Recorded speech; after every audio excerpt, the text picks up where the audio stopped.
I'm Bob Hallmark in Longview today. We have done many stories on the good work that the Highway 80 rescue mission has done over the decades here.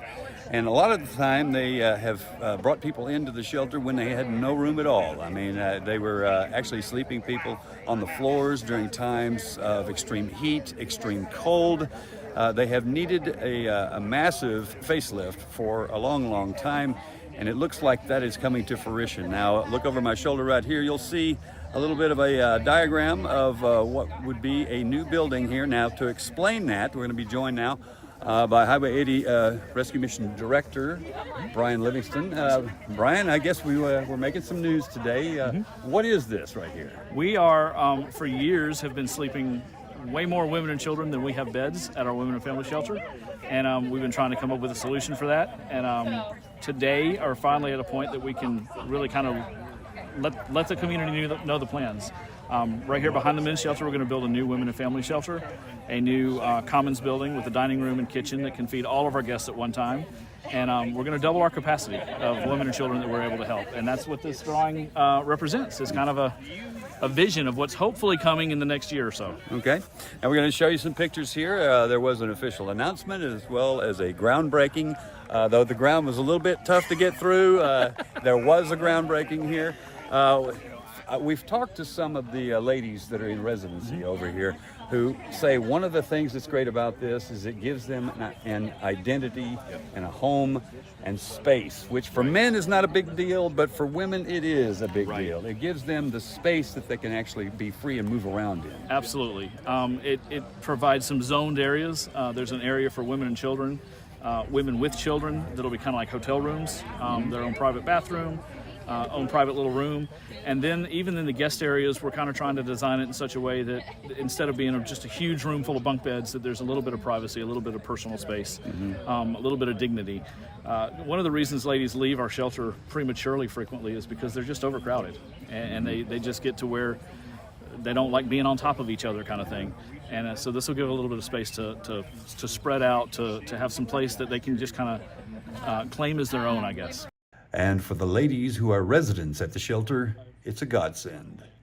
It would mean so much space and just opportunities for us to study and just get closer to God and just maintain and get a job. I'm very encouraged about this building happening. I think it's gonna have more freedom and a little bit more space for the ladies and the women and children to transition into their new life. And it's not just a shelter over here. There's other plans. You're going to have a new kitchen over here as well. Yes, sir.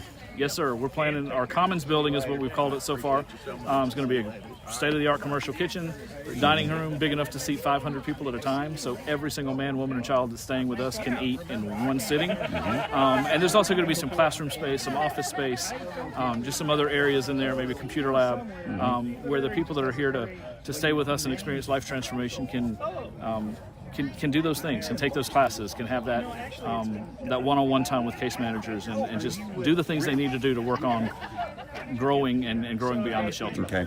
All in keeping with the mission's motto, which is actually, a new chance, a new start, where you get a new beginning. Yes, sir. And so giving people a chance to regain their lives, get back into being productive people in the community.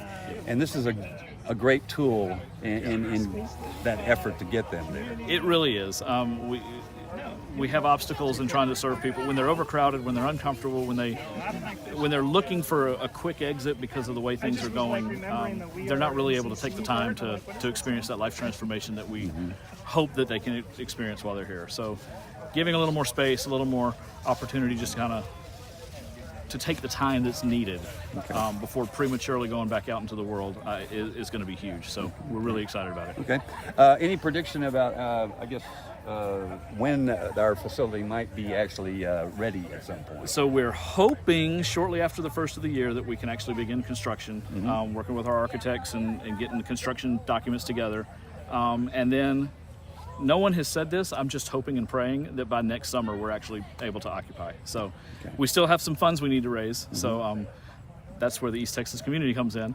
But we're optimistic that we'll be able to by next summer, be in the building, or at least close to in the building. Okay, Brian, thank you. Thanks, Bob. I appreciate it. And we'll have much more on this story tonight on KLTV 7 News. For KLTV Web Extra, I'm Bob Hallmark.